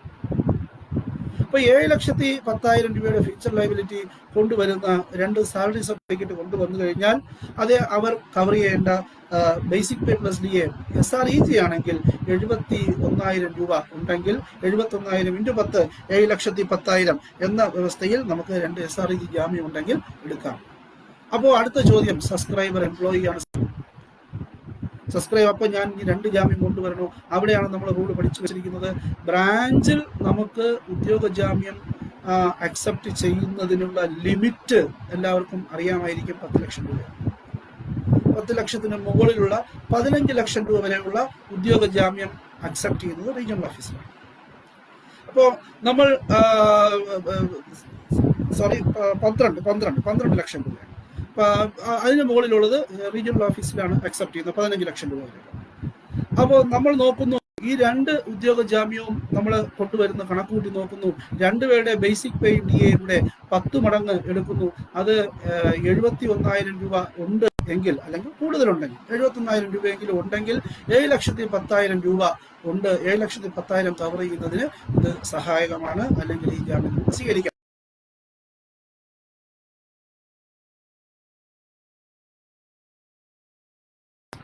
SRNEG ആണെങ്കിൽ അത് ബേസിക് പേ പ്ലസ് DAയുടെ 7,10,000 എത്തുമോ എന്ന് നോക്കിയാൽ മതി. ഇനി ചില സമയങ്ങളിൽ ചെറിയ ചിട്ടികളായിരിക്കും, ഒരൊറ്റ ജാമ്യം മാത്രമായിരിക്കും കൊണ്ടുവരിക എന്ന് പറയുന്നത്, ഒറ്റ ജാമ്യം മാത്രമായിരിക്കും എന്ന് പറയുന്നത്. അപ്പോൾ ഇവിടെ നമ്മൾ ബ്രാഞ്ചിൽ നമ്മൾ കൊണ്ടുവരുന്ന ജാമ്യം ഒറ്റ ജാമ്യം മാത്രമാണെങ്കിൽ നമ്മളത് എത്ര ലക്ഷം രൂപ വരെ സ്വീകരിക്കും എന്നുള്ളതാണ് ഏറ്റവും പ്രധാനം. ഒരു ജാമ്യം മാത്രമാണ് കൊണ്ടുവരുന്നതെങ്കിൽ, സബ്സ്ക്രൈബർ വേണം, എനിക്ക് ചിട്ടി കിട്ടി, ഞാൻ ഒരൊറ്റ ജാമ്യം മാത്രമാണ് കൊണ്ടുവരുന്നത്, എനിക്ക് ഇത്ര രൂപ അടയാനുണ്ട് എന്ന് പറഞ്ഞാൽ നമ്മൾ സെൽഫ് ഷുവർട്ടി സ്റ്റാറ്റസ് ആണ് അവിടെ പറയുന്നത്. സെൽഫ് ഷുവർട്ടി സ്റ്റാറ്റസിൽ അദ്ദേഹത്തിൻ്റെ ലയബിലിറ്റി പേഴ്സണൽ ഷുവർട്ടിയിലെ കണക്കുകൂട്ടി നോക്കുമ്പോൾ 4 ലക്ഷം രൂപ വരെ നമുക്ക് സെൽഫ് ഷുവർട്ടി സ്റ്റാറ്റസിൽ സ്വീകരിക്കാൻ കഴിയും. 4 ലക്ഷത്തിന് മുകളിലാണെങ്കിലാണ് നമുക്ക് അതിനകത്ത് ഒരു നേരത്തെയുള്ള ഒരു നിയമം അനുസരിച്ച് തന്നെ നമുക്കൊരു സ്കോർ കാർഡ് അപ്ലൈ ചെയ്യാൻ പറ്റും. പഴയ ഒരു 94/2007 സർക്കുലർ അനുസരിച്ച് അയാൾക്ക് 4,50,000 രൂപ ലയബിലിറ്റി ഉണ്ടോ എന്ന് വിചാരിക്കുക. അതേ നമുക്ക് അതിനൊരു സ്കോർ കാർഡ് ആ 94/2007 സർക്കുലർ അനുസരിച്ച് അതിനൊരു ജാമ്യം കൂടി വേണമെങ്കിൽ എടുക്കാം. അത് ചിട്ടി പ്രൈസ് മണിക്ക് മാത്രമേ ബാധകമാകുകയുള്ളൂ, ലോണുകൾക്ക് അത് ബാധകമല്ല. അപ്പോൾ സ്വാഭാവികമായിട്ടും 4 ലക്ഷം രൂപ 4.5 ലക്ഷം രൂപയ്ക്ക് ഈ വ്യവസ്ഥ അനുസരിച്ചാണെങ്കിൽ അത് നമുക്ക് 4.5 ലക്ഷം രൂപ എടുക്കാം. 4+1 5 ലക്ഷം രൂപ വരെ നമുക്ക് എടുക്കാം. സബ്സ്ക്രൈബർ ജോലിയുണ്ട്, അയാൾ ഒരു ജാമ്യം കൂടെ കൊണ്ടുവന്നു കഴിഞ്ഞാൽ ശമ്പള വരുമാനത്തിന്റെ അടിസ്ഥാനത്തിൽ 8 ലക്ഷം രൂപ വരെ എടുക്കാം. പിന്നെ ഈ സ്കോർ കാർഡ് അനുസരിച്ച് 1 ലക്ഷം രൂപ കൂടെ ചേർത്ത് 9 ലക്ഷം രൂപ. ഒന്നുകൂടെ ഞാൻ പറയാം, ഒറ്റ ജാമ്യമാണ് കൊണ്ടുവരുന്നത്. ആ ജാമ്യം വെച്ച് ശമ്പള വരുമാനത്തിന്റെ അടിസ്ഥാനത്തിൽ മാത്രം 4 ലക്ഷം രൂപ വരെ എടുക്കാം. 4 ലക്ഷം രൂപ വരെ ജാമ്യം എടുക്കണമെങ്കിൽ അദ്ദേഹത്തിന്റെ SREG ആണെങ്കിൽ അദ്ദേഹത്തിന്റെ ബേസിക് പേ പ്ലസ് DA 40,000 എങ്കിലും വേണം. 40,000 ഇല്ലാത്തയാളിന് ഒറ്റ ജാമ്യമുള്ള ഒരാളുടെ ബേസിക് പേ DAയും കൂടെ കൂട്ടിയപ്പോൾ 37,000 രൂപയുണ്ട്. നമ്മൾ പറയാണ് ഇയാൾ സെൽഫാണ്, 4 ലക്ഷം എടുക്കാൻ പറ്റുമെന്ന് ചോദിച്ചാൽ കഴിയില്ല. 37,000 വന്നാൽ 3,70,000 വെച്ച് നമുക്ക് എടുക്കാൻ കഴിയും. ഇനി ഒരു ജാമ്യം കൂടെ സബ്സ്ക്രൈബർ എംപ്ലോയി ആണ്, അയാൾ ഒരു ജാമ്യം കൂടെ കൊണ്ടുവന്നു കഴിഞ്ഞാൽ ശമ്പള വരുമാനത്തിന്റെ അടിസ്ഥാനത്തിൽ 8+1 9 ലക്ഷം രൂപ വരെ. നേരത്തെ ഒരു വ്യവസ്ഥ ഉണ്ടായിരുന്നത് 5 ലക്ഷം രൂപയ്ക്ക് മുകളിൽ ഉള്ള ജാമ്യം എടുക്കുന്നതിന് ക്ലാസ് 4 എംപ്ലോയീസിനെ എടുക്കില്ല എന്ന ഒരു വ്യവസ്ഥ ഉണ്ടായിരുന്നു. അത് ഇപ്പം പിൻവലിച്ചിട്ടുണ്ട്. 5 ലക്ഷം രൂപയ്ക്ക് മുകളിലും ക്ലാസ് 4 എംപ്ലോയീസിന് ജാമ്യമായിട്ട് നമുക്ക് എടുക്കാനായിട്ട് കഴിയും. ഈ സ്കോർ കാർഡ് അപ്ലൈ ചെയ്യുക ലോണുകൾക്ക് ബാധകമല്ല. ഇതിനെ സംബന്ധിച്ച് ഏറ്റവും അവസാനം ഇറങ്ങിയിരിക്കുന്ന സർക്കുലർ എന്ന് പറയുന്നത് 32/2019 നമ്മുടെ ശാഖകളിൽ 32/2019 സർക്കുലർ കാണും. എല്ലാവരും സർക്കുലർ കൃത്യമായിട്ട് ഒന്ന് വായിക്കുന്ന ഒരു ശീലം ഉണ്ടാക്കി വെക്കണം. ഇത് നമ്മുടെ മെയിലിൽ KSFIയുടെ മെയിലിൽ എല്ലാ സർക്കുലറും കമ്പനി അയച്ചു തരാറുണ്ട്. അത് വായിക്കേണ്ടത് ഉത്തരവാദിത്വം അസിസ്റ്റന്റ് മാനേജർക്ക് മാത്രമല്ല, അത് തീർച്ചയായിട്ടും ഫ്രണ്ട് ലൈനിൽ ഇരിക്കുന്ന നിങ്ങളും കൂടി അത് വായിക്കണം. ഈ 32/2019 സർക്കുലറാണ് ഈ ഉദ്യോഗ ജാമ്യത്തെ പറ്റി ഇപ്പോൾ അവസാനമായിട്ട് വന്നിട്ടുള്ളത്. അപ്പോൾ അത് ഒന്ന് ഉദ്യോഗ ജാമ്യത്തിൽ നമ്മൾ ശ്രദ്ധിക്കുമ്പോൾ പരിഗണിക്കേണ്ട കാര്യങ്ങളാണ്. പിന്നെ ഒരു കാര്യം നമ്മൾ ശ്രദ്ധിക്കേണ്ടത്, ചിലർ വന്ന് ചോദിക്കാറുണ്ട്, പാർട്ട് ടൈം എംപ്ലോയീസിന് ജാമ്യം എടുക്കുമോ? പണ്ട് നമ്മൾ എടുക്കില്ലേ, പാർട്ട് ടൈം കണ്ടീജന്റ് എംപ്ലോയീസിന് ജാമ്യം എടുക്കുമോ എന്ന് ചോദിക്കുമായിരുന്നു. ചോദിച്ചാൽ നമുക്ക് ഉത്തരം പറയാൻ കഴിയണം, പാർട്ട് ടൈം എംപ്ലോയീസിന് നമ്മൾ എടുക്കുമോ?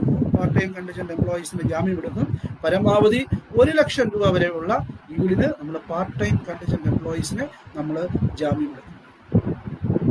അപ്പോൾ അത് അതിൻ്റെ അകത്ത് ഓർമ്മിക്കേണ്ട ഒരു പ്രധാനപ്പെട്ട കാര്യമാണ്. ഇപ്പോൾ DCRGയുടെ സമ്മതപത്രം പൂരിപ്പിക്കുന്നത്, പുതിയ ആപ്ലിക്കേഷൻ ഫോം പരിശോധിക്കുന്നത്, സർവീസ് റിക്കവറി, ശമ്പളം SREGയും SRNEGയും കണക്കാക്കുന്നത് ഒക്കെ നമ്മൾ ഒന്ന് ഒരു പ്രാരംഭഘട്ടത്തിൽ നമ്മൾ പഠിച്ചു വെച്ച് കഴിഞ്ഞാൽ പിന്നെ ബാക്കി ജോലി വളരെ കുറവാണ്.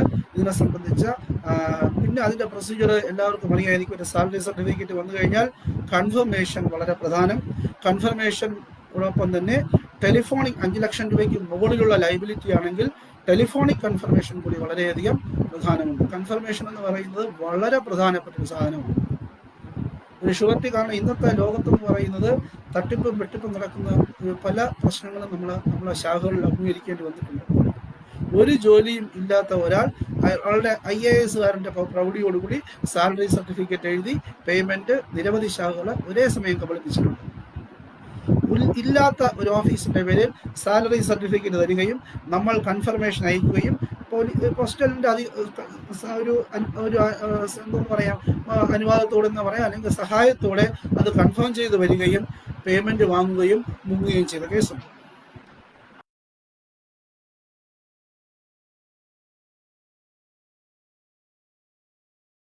കൊടുത്ത് കൺഫേം ചെയ്യുകയും ചെയ്യാം.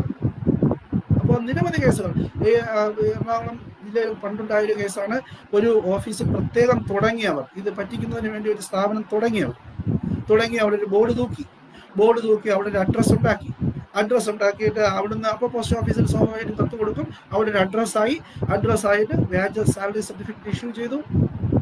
അവിടുത്തെ ചില ശാഖകളുടെ പേരൊന്നും ഞാൻ പറയുന്നത്, സാലറി സർട്ടിഫിക്കറ്റ് കൊടുത്തു. സാലറി സർട്ടിഫിക്കറ്റ് ബ്രാഞ്ചിൽ നിന്ന് രജിസ്റ്റേർഡ് കൺഫർമേഷൻ അയച്ചു.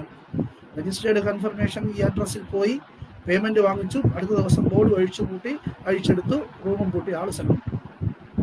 അങ്ങനത്തെ കേസുകളുണ്ട്. ടെലിഫോണിക് കൺഫർമേഷൻ നമ്മുടെ വേറൊരു ശാഖയിലാണെങ്കിൽ നിങ്ങളെപ്പോലത്തെ ഒരു അസിസ്റ്റന്റിന് ഒരു നിമിഷം തോന്നിയ ഒരു ബുദ്ധിയാണ് ഒരു വലിയ എന്താ പറയാ ഒരു മാഫിയെ നമ്മൾ പിടിക്കാൻ പറ്റും. ഒരു നിമിഷം അദ്ദേഹത്തിന് ഒരു സംശയം തോന്നി, ഇതൊന്ന് നോക്കണമല്ലോ, ഇതിനെന്തോ ഒരു ചെറിയൊരു അപാകത തോന്നി, ഫോൺ എടുത്തു വെച്ച് വിളിച്ചപ്പോഴാണ് ഒരു വലിയ തട്ടിപ്പിന്റെ ചുരുളഴിയുന്നത്.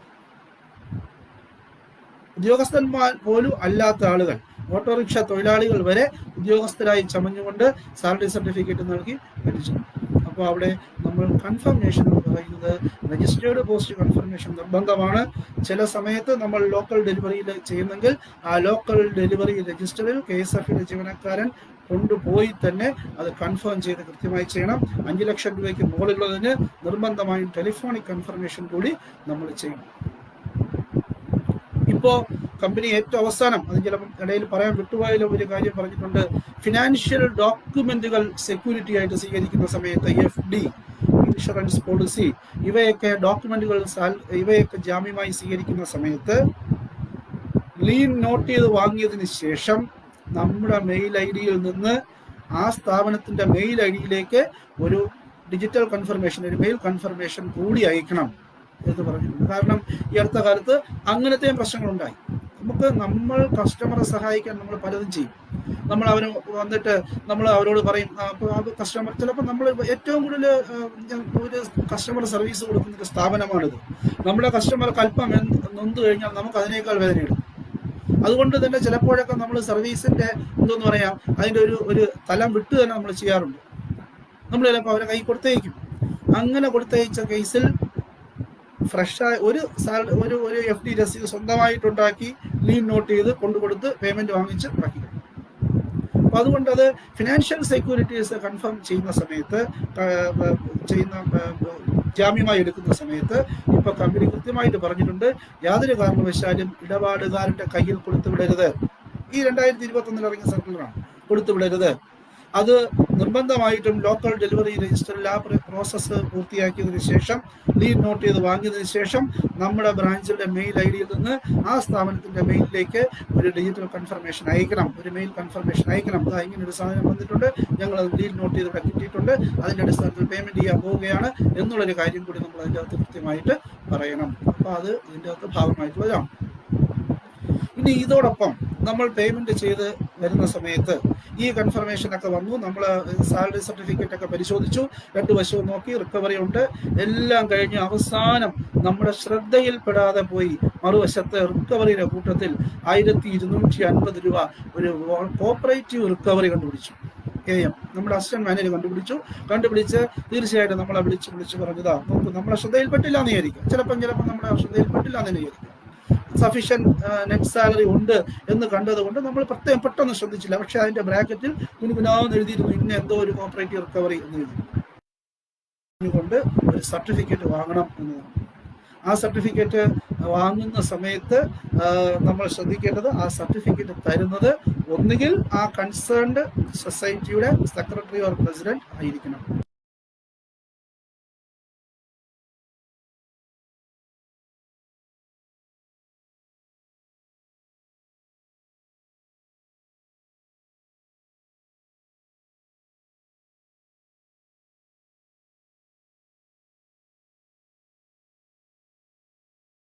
എടുക്കുമോ, അതാണ് അടുത്ത സംശയം. അപ്പോൾ നമുക്ക് ഗവൺമെന്റ് PSC വഴി അപ്പോയിന്റ് ചെയ്ത ഗവൺമെന്റ് ജീവനക്കാരാണെങ്കിൽ 1 വർഷം നമുക്കറിയാം, ഒരു വർഷം കണ്ടിന്യൂസ് സർവീസ് പൂർത്തിയായി കഴിഞ്ഞാൽ നമുക്ക് ജാമ്യം എടുക്കാം. KCB-കാർക്ക് മാത്രമാണ് ഇളവ് കൊടുത്തിട്ടുള്ള 6 മാസം. ബാക്കി സർവീസിലുള്ളവർക്കെല്ലാം ഒരു വർഷം കണ്ടിന്യൂസ് സർവീസ് ആയി കഴിഞ്ഞാൽ നമ്മൾ ജാമ്യം എടുക്കും എന്നതാണ് നമ്മുടെ ജാമ്യ വ്യവസ്ഥയിൽ പറഞ്ഞിരിക്കുന്നത്. ഇപ്പൊ നമ്മളുടെ ഒന്ന് ചോദിച്ചു, സാറേ ചിട്ടി വീണ് കിട്ടി, ഒരു 3,50,000 രൂപ ഫിക്സഡ് ലൈബിലിറ്റി ഉണ്ട്, അടുത്ത സ്കൂളിലെ ടീച്ചർ ജാമ്യം തരാമെന്ന് പറഞ്ഞു. അപ്പൊ നമ്മൾ ചോദിച്ചു, ആ ടീച്ചർ എവിടെ ജോലി ചെയ്യുന്നത്? ആ ടീച്ചർ സാറേ അപ്പുറത്തൊരു എയ്ഡഡ് സ്കൂളിലാണ് ജോലി ചെയ്യുന്നത്, അവർ ഇന്നാൾ അടുത്ത കാലത്ത് കയറിയതാണ് എന്നാണ് ഞാൻ മനസ്സിലാക്കിയത്. എടുക്കുമോ ഇല്ലയോ? പലപ്പോഴും നമ്മുടെ ബ്രാഞ്ചിൽ നമുക്ക് വരുന്ന ഒരു പൊതുവായ സംശയം ഇതാണ്, എയ്ഡഡ് സ്കൂൾ ടീച്ചറുടെ ജാമ്യവുമായി ബന്ധപ്പെട്ട് എങ്ങനെയാണ് ഈ സാലറി സർട്ടിഫിക്കറ്റ് എടുക്കുക? നമുക്ക് 14/7/1997 വരെയുള്ള കാലയളവിൽ അധ്യാപകർക്ക് എയ്ഡഡ് സ്കൂൾ ടീച്ചേഴ്സിന് ഗവൺമെന്റ് പ്രൊട്ടക്ഷൻ കൊടുത്തിട്ടുണ്ട്. അപ്പൊ അതുകൊണ്ട് 14/7/97 വരെ സർവീസിൽ കയറിയവർ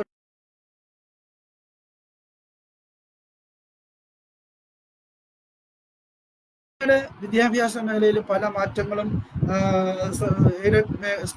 സ്കൂളുകളിലെ കുട്ടികളുടെ എണ്ണം കുറഞ്ഞത് കാരണം ടീച്ചേഴ്സിന്റെ ത്രോൺ ഔട്ട് വേക്കൻസി ഉണ്ടായി, ഡിവിഷൻ ഫോൾ വരുന്നു, പലർക്കും ജോലി നഷ്ടപ്പെടുന്ന ഒരു അവസ്ഥയുണ്ടായി. അതിനുശേഷം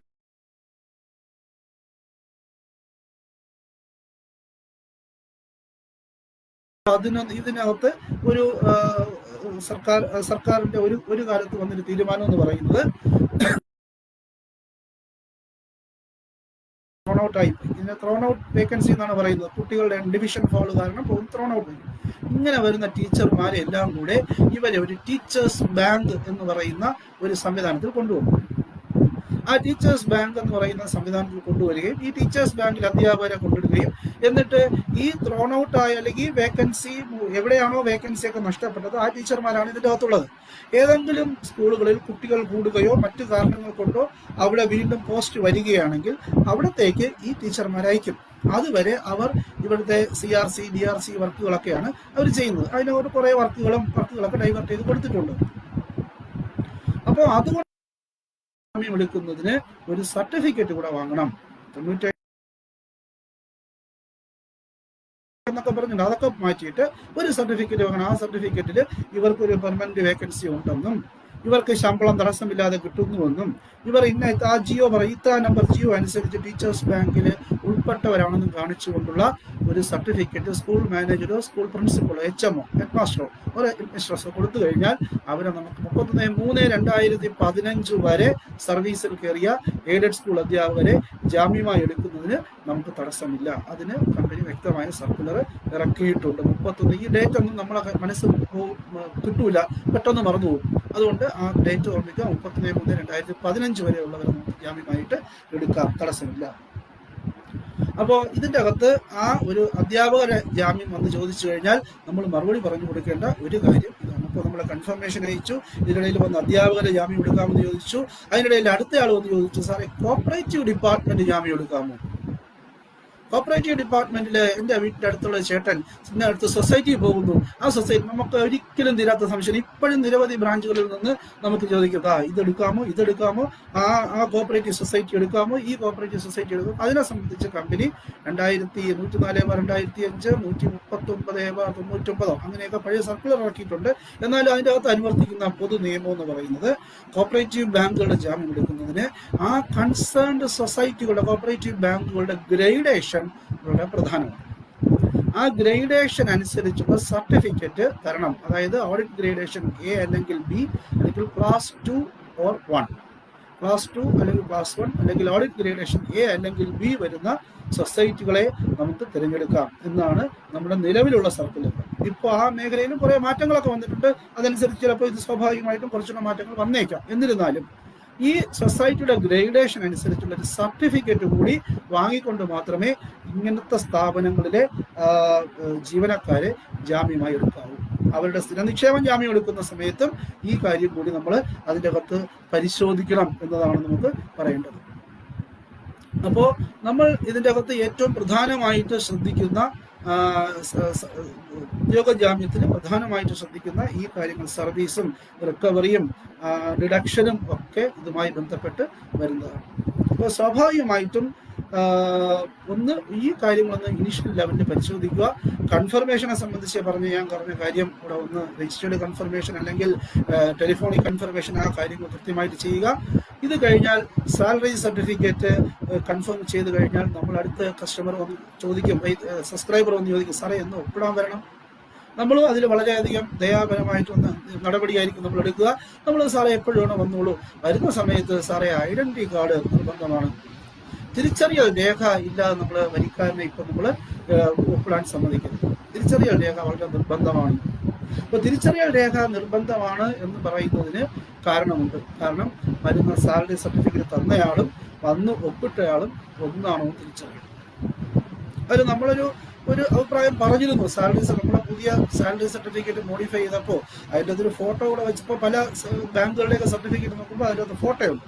നമ്മൾ ഇപ്പോൾ സ്പെസിഫൈ ചെയ്തിരിക്കുന്നതിൽ ഫോട്ടോ ഇല്ല. പക്ഷെ നമ്മുടെ മറ്റ് ലോണുകളും കസ്റ്റമർ പ്രൊഫൈലിലും കാര്യങ്ങളൊക്കെ ഫോട്ടോ പറയുന്നുണ്ട്. പക്ഷെ ഈ വരുന്നയാളും ഈ ID കാർഡ് തന്നിരിക്കുന്നയാളും സാലറി സർട്ടിഫിക്കറ്റ് തന്നയാളും അപ്പോൾ ഒരാളായിരിക്കണം എന്ന് ഒപ്പിടേണ്ടത്. അതും നമുക്ക് ഇഷ്ടംപോലെ കേസുകളിൽ പറ്റിച്ചിട്ടുണ്ട്. സാലറി സർട്ടിഫിക്കറ്റ് ആരുടെയെങ്കിലും കൊണ്ടുവരും, വേറെ ആരെങ്കിലുമൊക്കെ വന്ന് ഒപ്പിടുകയും ചെയ്യും. ഇങ്ങനെയുള്ള കേസുകളൊക്കെ അവസാന നിമിഷമായിരിക്കും പിടിക്കുന്നത്. അവസാന നിമിഷം പേയ്മെന്റ് കൊടുത്തു കഴിഞ്ഞ് കുടിശ്ശികയായതിനു ശേഷമായിരിക്കും അറിയുന്നത് ഇങ്ങനെ ഒരു പ്രശ്നം വന്നിട്ടുണ്ട്. അപ്പോൾ സ്വാഭാവികമായിട്ടും സാലറി സർട്ടിഫിക്കറ്റ് കൊണ്ടുവരികയും സാലറി സർട്ടിഫിക്കറ്റ് കൊണ്ടുവരുന്ന സമയത്ത് ഈ കാര്യങ്ങൾ നമ്മൾ ഇനീഷ്യൽ ലെവലിൽ പറഞ്ഞ കാര്യങ്ങൾ സർവീസ് റിക്കവറി കാര്യങ്ങൾ പറയുന്നതോടൊപ്പം തന്നെ ഷുവർട്ടിയുടെ ഐഡന്റിറ്റി കാർഡ് നിർബന്ധമാണ്. ഷുവർട്ടിയുടെ ഐഡന്റിറ്റി കാർഡ് ഒറിജിനൽ പരിശോധിച്ച് ഒരു കോപ്പി എടുത്ത് ഫയലിൻ്റെ അകത്ത് ഇടണം, നിർബന്ധമായി ഇടണം. അത് കൊണ്ടുവരുന്ന സമയത്ത് അവരുടെ ഒപ്പ് നമ്മുടെ സാന്നിധ്യത്തിലായിരിക്കും ചെയ്യുന്നത്.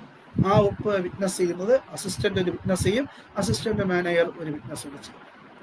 രണ്ടുപേരെ ഒപ്പ് നിങ്ങൾ സാലറി അതിനുള്ള ഫോം പേഴ്സണൽ ഷുവർട്ടിയുടെ ഫോം നിങ്ങൾക്കറിയാം, അതിൻ്റെ ഡോക്യുമെന്റുകൾ ഒപ്പിടുന്ന ഫോം നിങ്ങൾക്കറിയാം.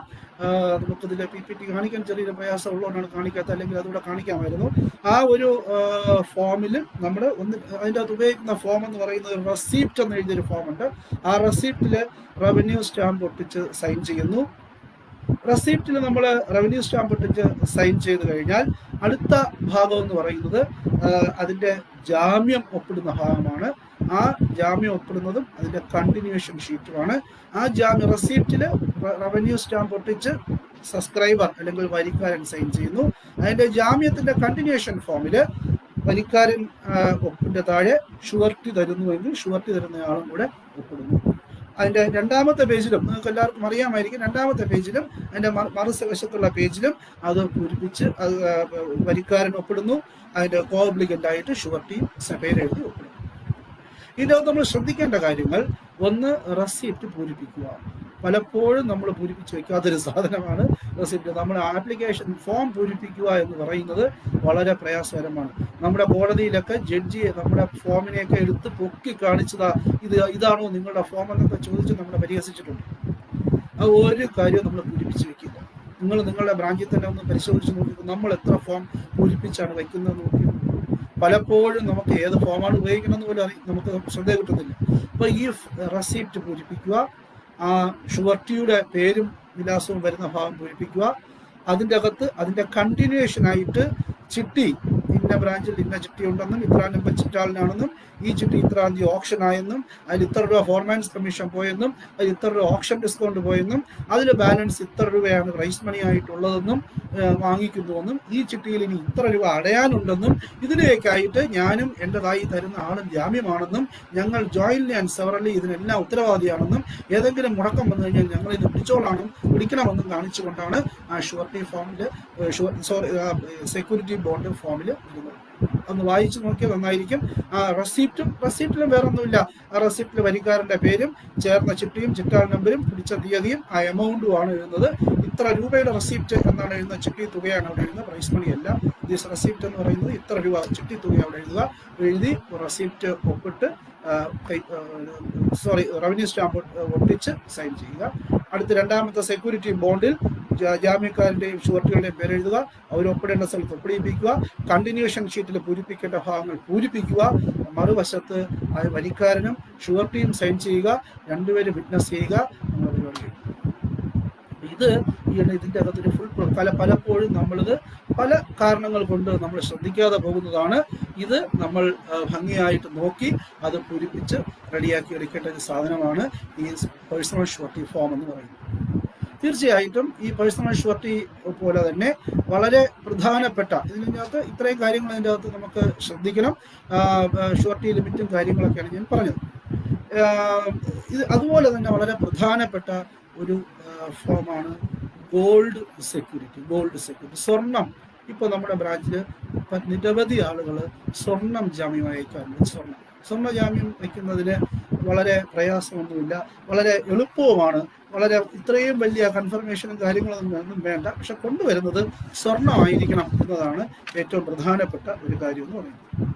അപ്പോൾ അതിന് നമുക്കിപ്പം ലേറ്റസ്റ്റ് ആയിട്ട് സ്വർണത്തിന് അതിൻ്റെ അകത്ത് ഫോം എന്ന് പറയുന്നത് GS1 എന്ന് പറയുന്ന ഗോൾഡ് സെക്യൂരിറ്റി ആപ്ലിക്കേഷനാണ്.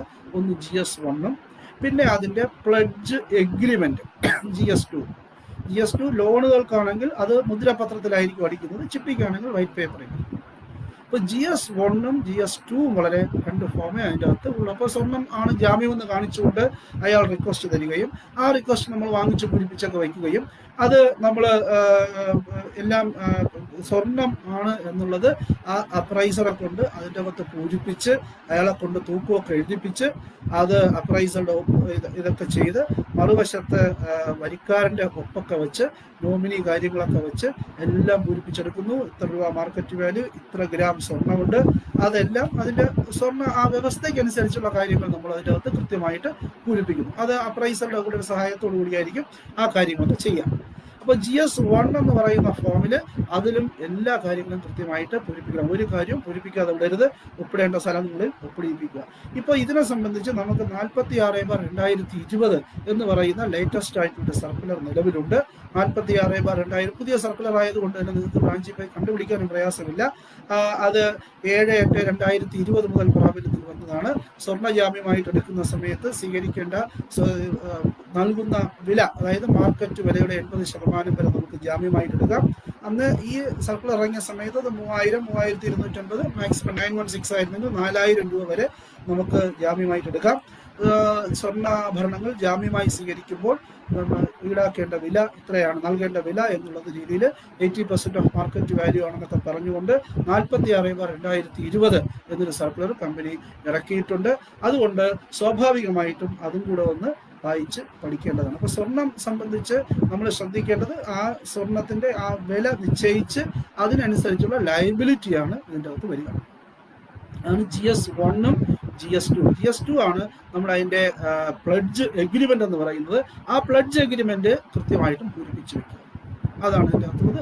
ലോണുകൾക്കാണെങ്കിൽ ആ പ്ലഡ്ജ് എഗ്രിമെൻ്റ് 200 രൂപയുടെ മുദ്രപത്രത്തിലായിരിക്കും ചെയ്യുന്നത്.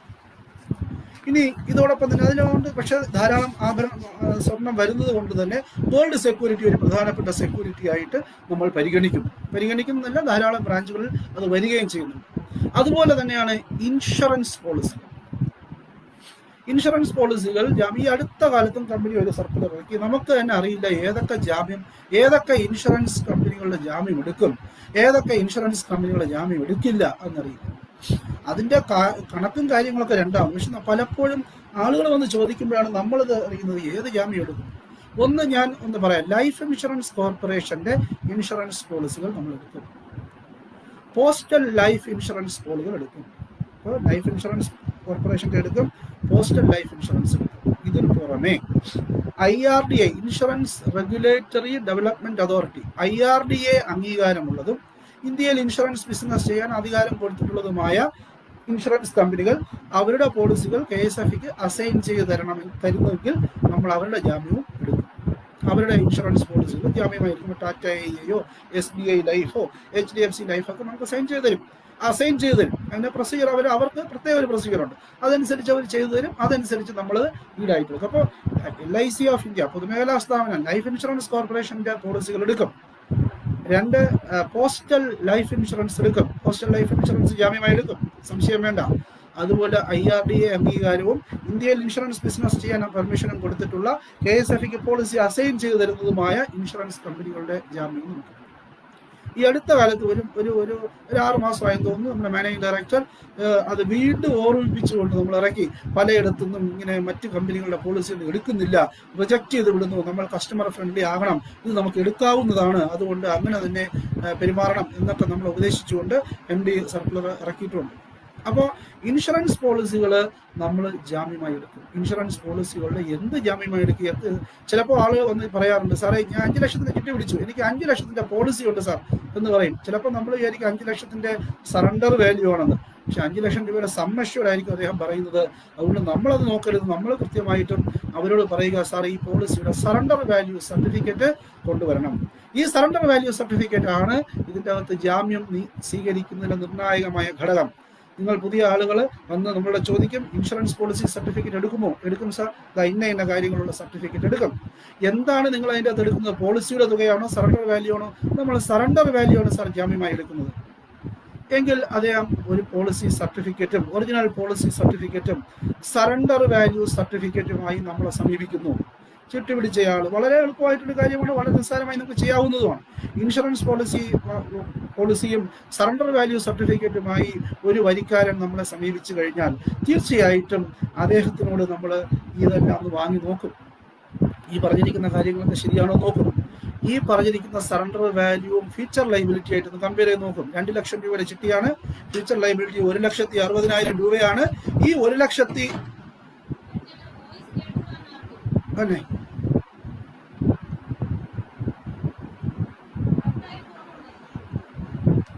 ഒരു മിനിറ്റ്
സൗണ്ട് കിട്ടുന്നില്ലയോ?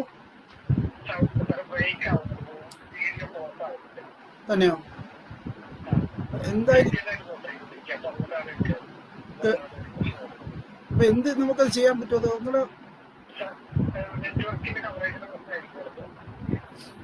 ജിയോ ആണുള്ളത്, ജിയോയും ആ ഇപ്പോ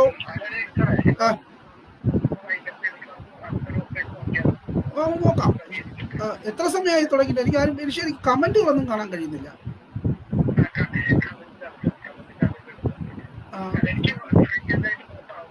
തന്നെയല്ലേ? ഓ അത് ശരി, അത് ശരി.